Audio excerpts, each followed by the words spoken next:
Welcome back to Fantasy Hockey Picks and Bets right here on Mayo Media Network.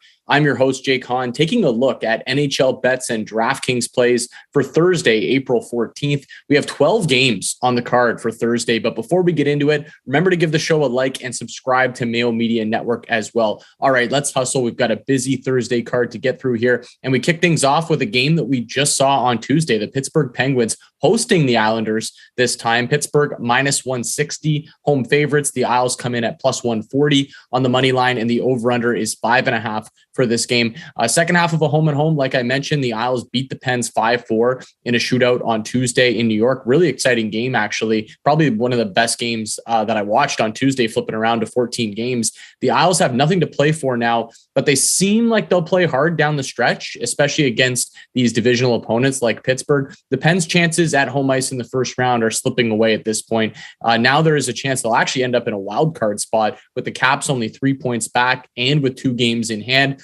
Gino Malkin will continue to serve his suspension for this game, and Evan Rodriguez and Brian Rust left Tuesday's game with illnesses and are being called day to day. So I'm not sure if those players, one of them, both of them, will be available for Thursday's game. Looking at this one, it's tough to not go back to the Isles. I was on the Isles on Tuesday as a very slight home dog. We're getting them at plus 140 here. I like where their game's at right now, and Pittsburgh's got some issues. I just mentioned the injuries, the players out of the lineup. So at plus 140, I think the Owls are worth a pretty good look here. And the over 5.5. We just saw a 9-goal game between these teams on Tuesday. So there's a chance things could get tightened up a little bit after something like that. But almost anytime I see a 5.5 total in the NHL these days with two teams that have the ability to score, I'm probably going to pull the trigger on the over. So Isles and the over is where I would lean with this one. Next up, we've got another great matchup. The Toronto Maple Leafs hosting the Washington Capitals. The Leafs are minus 160 home favorites in this game. The Caps are plus 140 on the money line. So the exact same line that we just talked about with Pittsburgh and the Islanders. This time we've got a 6.5 total for this game. The Caps have actually won 4 games in a row. They look really good doing it. They've scored 23 goals in those 4 games. Just an amazing number. Helped by a 9 spot against the Flyers on Tuesday. And yeah, the Flyers are a bit leaky defensively, but I do like the way that the Caps have looked offensively. Seem way more deep, a lot healthier now too, with Anthony Mantha in there, TJ Oshie in there, really helping out the middle six. They've been getting scoring from the top line basically all season, but now they're starting to get scoring consistently from lines 2, 3, and sometimes even line 4. The Leafs are coming off just a lethargic performance against the Sabres where they could only muster 26 shots on goal. Buffalo seems to have their number the last few games. So I don't know if that's just a matchup thing. Leafs just threw in a clunker. Before that, the team was 7-0-1 over their previous 8 games. So the Leafs have been playing really good hockey, winning most of their games lately. That was just a bad game against Buffalo on Tuesday. I kind of like the Capitals here at plus 140. I just think that they're playing better right now, and they're really starting to push this thing towards the playoffs. I think they're trying to get into playoff form, and this feels like a game that they'll look at and say, okay, the Leafs are one of the top teams in the Eastern Conference. They've been playing well lately. Let's go in and get a big road win and show that we can actually do this come playoff time against top tier competition. So I like the Capitals plus 140. I think they're going to give the Leafs some problems here on Thursday night. Next up, we've got the St. Louis Blues in Buffalo to take on the Sabres. The Blues are minus 215 road favorites. The Sabres plus 175 home dogs. The over-under is at 6.5 here. The Blues are rolling right now. 6 straight wins, points in 9 straight games. They went into Boston, won 4-2 on Tuesday, continue to battle for home ice in the first round with Minnesota, which is going to be very important. If you look at those two teams' home records, that's an important race here down the stretch when it comes to playoff hockey and playoff seeding and positioning. The Sabres, on the other hand, the pesky Sabres, derailed over the weekend with what I call the gauntlet road trip through Florida, Tampa, and Carolina. But they finished the trip with a win in Toronto on Tuesday, like I just talked about. The top line of Jeff Skinner, Tage Thompson, and Alex Tuck has just been playing amazing hockey. Owen Power is in the lineup now. He made his debut on Tuesday against Toronto, so it was nice to see. He played around 20 minutes. Didn't get too much power play time. I think he stepped out there for like 1 second on the power play, but nice to see him getting his feet wet in the NHL, something to get excited about if you're a Sabres fan moving forward. I'm leaning towards the Sabres money line here if I had to make a play. They just seem pesky right now. Plus 175 is a pretty good price, but man, the Blues are playing some really good hockey and they can roll 4 lines and they're so deep. They've got everybody healthy right now. So probably going to be a pass for me and maybe something I'm going to look into the prop market with a total of 6.5. I think we could see some goals in this game. So I'm going to look to play the prop market in this one between the Blues and the Sabres. Next up, we've got the Ottawa Senators in Boston to take on the Bruins, minus 300 favorites. The Bruins on home ice and Ottawa's plus 235 on the road. The over-under is a flat 6 for this game. Ottawa will be wishing this game was against Detroit, as 3 of their last 4 wins have actually come against the Detroit Red Wings. They've lost to Boston all 3 times this season, so it's not been a favorable matchup for the Sens over the course of this season. The Bruins, they've actually lost their last 2 games and will look to... I think they will look at this as sort of a bit of a get right spot. Still only 1 point back of Tampa for 3rd in the Atlantic Division. So they're right there in that race. David Pastrnak remains out and is being called day to day, putting a lot of pressure on the top line to produce. When you take past off that second line, which has been great all season, ever since they split up that perfection line, it seems like it's really helped the Bruins offense. Now the pressure is really back on one line for Boston. And I think it's shown over the last couple of games, but they still generated a lot of chances against St. Louis. Ville Husso had to be really good for the Blues to win that game. So I'm not concerned with where the Bruins are at long-term or even really too much in the short term. I think this is a game where they're going to bounce back. And yeah, Ottawa's been winning some games recently, but the games that they win are against Detroit, Montreal, some of the other bottom feeder teams. This is a different animal going into Boston. So laying minus 300 is pretty difficult. Maybe something that you could throw in a parlay or if you wanted to lay the puck line, but I'm not going to get tempted with the Sens as a dog here. I think the Bruins bounce back and get a much needed win here to right the ship. Next up, we've got an even bigger favorite, the Tampa Bay Lightning hosting the Anaheim Ducks. Tampa's a minus 400 favorite in this game. The Ducks are plus 300 on the road. The over-under is up at 6 here. I mentioned that gauntlet road trip earlier. The Ducks continue on that gauntlet road trip, and they actually took Florida to overtime on Tuesday, but they needed a Herculean performance from John Gibson to do so. Like, they were just bleeding shots against the entire game. Gibson was really good, got that thing to overtime. Troy Terry coughs up a puck, and Jonathan Huberdeau makes him pay for it. Tampa Bay has just not been playing their best hockey over the last month, coming off a 1-0 shutout loss in Dallas on Tuesday, struggling to generate chances with consistency. Vasilevsky hasn't been bailing them out as much, although he was really good on Tuesday in that game against Dallas. So I don't know what to make of Tampa right now in this lull. It sort of feels like they're going to flick a switch at some point. Maybe it's come playoff time. Maybe it's just getting a first round matchup and sort of seeing that, okay, it's time to wake up here, guys. But they need to show me something over these next couple of weeks of the season, because this has been going on about a month now of just average hockey for Tampa Bay. So with all that being said, I just can't lay minus 400 with them right now. I think they should obviously beat Anaheim. The Ducks are just playing out the string. They've got young kids in the lineup. Tampa's the better team, the more experienced team, but minus 400, I think, is just too steep of a price for me to be paying when there's so many other games on the card. Another game on this card and another big favorite, we've got the Carolina Hurricanes minus 390 on home ice with Detroit coming in at plus 300. The over-under is up at 6.5 for this game.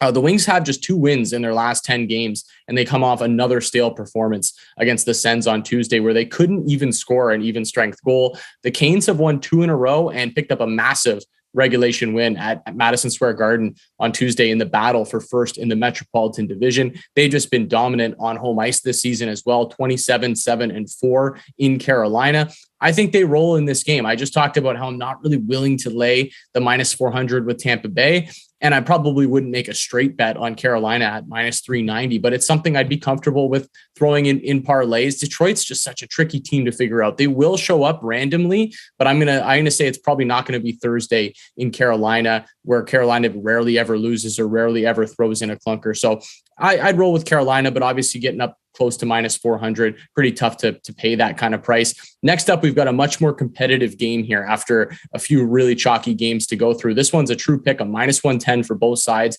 Edmonton is in Nashville to take on the Preds. The over-under is at 6 for this game. The Oilers have been cooled off a little bit. 2 losses in a row, but one was a shootout loss to Colorado. They were dummied up in Minnesota on Tuesday, but overall, they've been playing some really great hockey lately. I got to give props to the Oilers. My guess is that they go back to Mike Smith here. He actually has won his last 4 starts. Mikko Koskinen started their last game against Minnesota. No confirmation on that. That's just strictly a guess on my part that Mike Smith could start this game.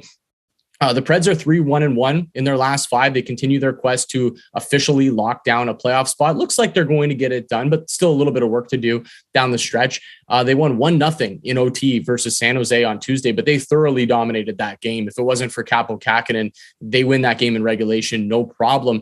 I like where the Preds are at now. I think they're playing some pretty good hockey, and pick 'em price between these two sides. I don't think there's too much separating these teams. I guess the deciding factor just comes down to home ice, and Nashville's the home team here. So you're going to give me the home team at -110. I think there's a little bit of value here with the Preds on home ice, and they're being a bit disrespected in the market. Like I said, I thought they dominated that game against the Sharks earlier this week. Sure, Edmonton's going to want to bounce back after a couple losses, but I don't think the Preds are going to make it easy on them, and they want to lock down that playoff spot. They don't want to leave it to the last couple games of the season. So give me the Preds at -110 in this game. Next up, we've got another great matchup. Two teams that look to be headed to the playoffs. One for sure, one maybe. Minnesota going to Dallas to take on the Stars. The Stars slight dogs in this game, -105. Minnesota comes in as -115 favorites on the road. The over-under is at 6 here.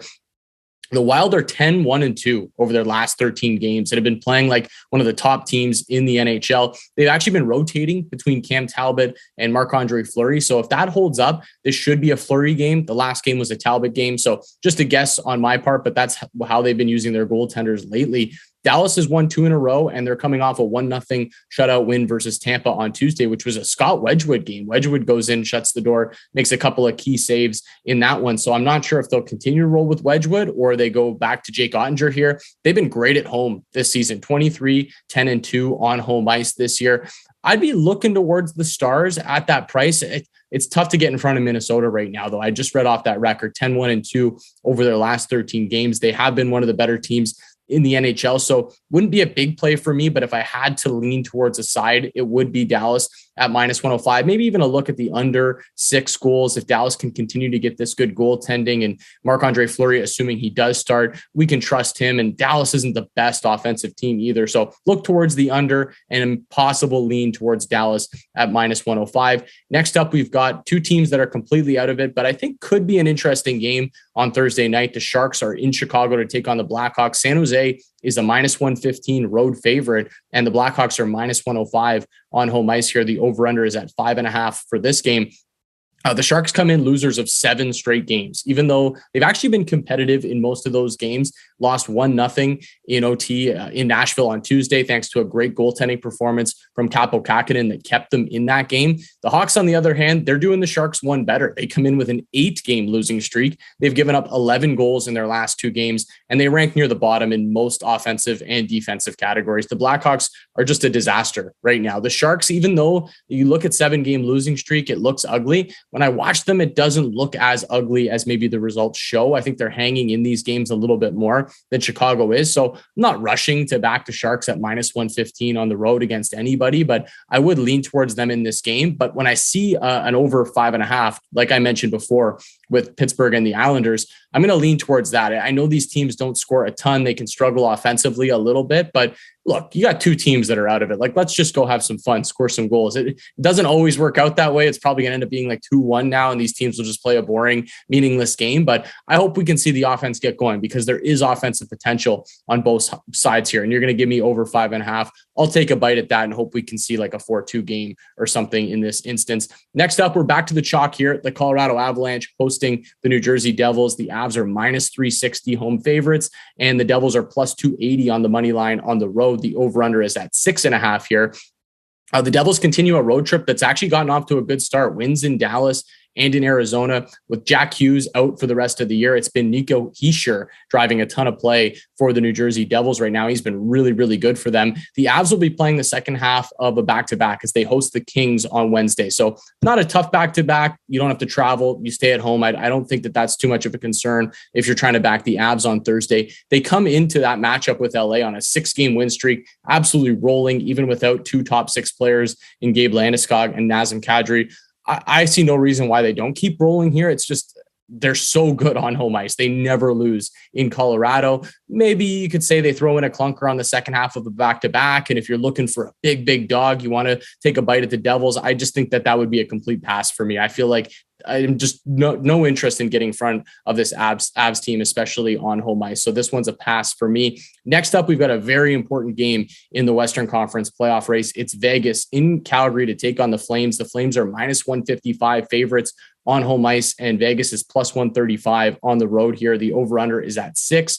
Vegas enters a tough part of their schedule as they try to track down a playoff spot here. They're also in Edmonton on Saturday night as well. So they're doing a little bit of an Alberta trip here, 2 games against 2 tough teams. Mark Stone returned last game, and he did look a little bit rusty. Didn't quite look himself. So maybe he'll be better here in game number 2. The Flames have won 5 games in a row, and their last 4 coming against non-playoff teams. So they've taken advantage of a bit of a soft part of their schedule here. They had to rally to beat the Kraken on Tuesday. They got down by a couple goals in that game, but they were able to come back. Johnny Gaudreau is just on another planet right now. The guy's putting himself in the Hart Trophy conversation.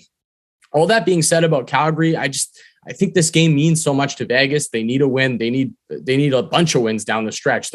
I don't want to say they need to run the table, but it doesn't seem like anybody's doing them any favors in front of them. So they need to keep winning here. Plus 135, not the best price. I was hoping for a little bit better on the Knights. So I'll see where this line goes. If it shades towards Calgary throughout the course of Thursday, I can grab a better number on Vegas, but I think the Knights are going to step up for this one. I think maybe they could catch Calgary napping and go in as an underdog and win this one. Last game on the card. We'll do this one quick. We'll get to some DraftKings plays after. Vancouver minus 265 on home ice. Arizona plus 210 on the road. The over-under is at 6 here. The Yotes have lost 4 in a row. They've given up 22 goals in those 4 games. They've scored more than 2 goals in regulation just once in their last 13 games. It's just ugly. The season needs to end for Arizona. They're a tough watch right now. The Canucks are clinging to some very faint playoff hopes here. Would probably have to run the table to get it done. They are doing their part, though. 4 wins in a row, 19 goals scored over those 4 games. And Elias Pettersson is really driving things for them right now. He is on an absolute heater. So Vancouver's trying to make this desperation push. I feel like it probably continues on Thursday. I see no reason to back the Yotes. They can't keep the puck out of their net and they can't score. That's a really bad combination. So I'm going to roll with the Canucks here to keep things going. And maybe they can run the table, make this thing interesting down the stretch. As for DraftKings, taking a look at the top of the board, Austin Matthews is by far the most expensive player at $9,500, with Mitch Marner and Roman Josi at $8,600. Nathan McKinnon at $8,400. He does have the best matchup of all the top tier players, so that's probably where I would go. St. Louis in Buffalo. I think this is an interesting matchup. I mentioned before that I feel like we could get some offense here. The Blues are rolling with Tarasenko, Buchnevich, and Thomas as a top line, and these 3 guys look unreal right now. They're all between $5,400 and $6,900. I think those guys are certainly worth a look on Thursday. Even the Sabres top line, no slouch. They could be usable in DraftKings as well. Looking at Boston and Ottawa, I think the Bruins top players could be a nice play here. Charlie McAvoy at $5,600. He's an interesting name. He's got a decent floor, but he doesn't really offer the highest ceiling. It feels like he always finds a way to pick up an assist, take a couple shots, block a couple shots. So he'll get you that nice floor play in DraftKings, but the ceiling is never that high with Charlie McAvoy. Canes hosting the Red Wings. I think that's an interesting game where you can maybe find some cheap Canes. I feel like Carolina should score a bunch of goals in that game. Jordan Staal at $3,600, Nino Niederreiter, $3,500, Seth Jarvis at $3,300. I think all those guys are worth a look. The Avs will be chalky, but I'm okay eating some chalk with Colorado. Got to play my guy, Big Val, at $5,100 in a nice matchup against the New Jersey Devils. And I mentioned Vancouver at Arizona, or against Arizona, hosting Arizona. They've just been scoring so much. Look into their top players. Obviously, a great matchup for them with the lowly Yotes coming in. That'll be it for me today. Remember to give the show a like on your way out. You can find me on Twitter at jhahn4. Good luck with your bets and your lineups, and I'll catch you all next week.